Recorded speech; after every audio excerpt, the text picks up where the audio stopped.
American president Donald ട്രംപിന്റെ Gaza പ്ലാനിന് ബദൽ തയ്യാറാക്കാൻ GCC രാജ്യങ്ങളുടെ സൗഹൃദ യോഗം റിയാദിൽ തുടങ്ങി.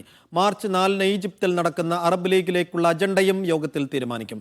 GCC രാഷ്ട്ര നേതാക്കൾക്ക് പുറമെ ഈജിപ്ത് പ്രസിഡന്റ് ജോർദാൻ രാജാവും യോഗത്തിലുണ്ട്. ഇന്ന് വൈകിട്ടാണ് സൗദി കിരീടാവകാശിയുടെ മേൽനോട്ടത്തിൽ GCC രാഷ്ട്ര നേതാക്കളും ഈജിപ്ത് ജോർദാൻ രാഷ്ട്ര നേതാക്കളും റിയാദിൽ ഒന്നിച്ചിരുന്നത്. ഇക്കാണുന്ന ഫോട്ടോ മാത്രമാണ് കൂടിച്ചേരലുമായി ബന്ധപ്പെട്ട് ആകെ പുറത്തുവിട്ടത്. സ്വകാര്യ യോഗമായതിനാൽ വിശദാംശങ്ങൾ പുറത്തുവിടില്ല. അടുത്ത മാസം 4-ന് നടക്കുന്ന അറബ് ഉച്ചകോടിക്ക് മുന്നോടിയായി ഗസ വിഷയത്തിൽ ധാരണയിലെത്തുകയാണ് ലക്ഷ്യമെന്ന് നേരത്തെ സൗദി മന്ത്രാലയം വ്യക്തമാക്കിയിരുന്നു. ട്രംപിന്റെ ഗസ പ്ലാനിൽ അറബ് രാജ്യങ്ങൾ ബദൽ തയ്യാറാക്കുന്നുണ്ട്. ഇതിനായി ഈജിപ്ത് തയ്യാറാക്കിയ കരട് ഈ യോഗത്തിൽ അവതരിപ്പിക്കുമെന്നാണ് റിപ്പോർട്ടുകൾ. 2 വിഷയങ്ങളാണ് പ്രധാനപ്പെട്ടത്.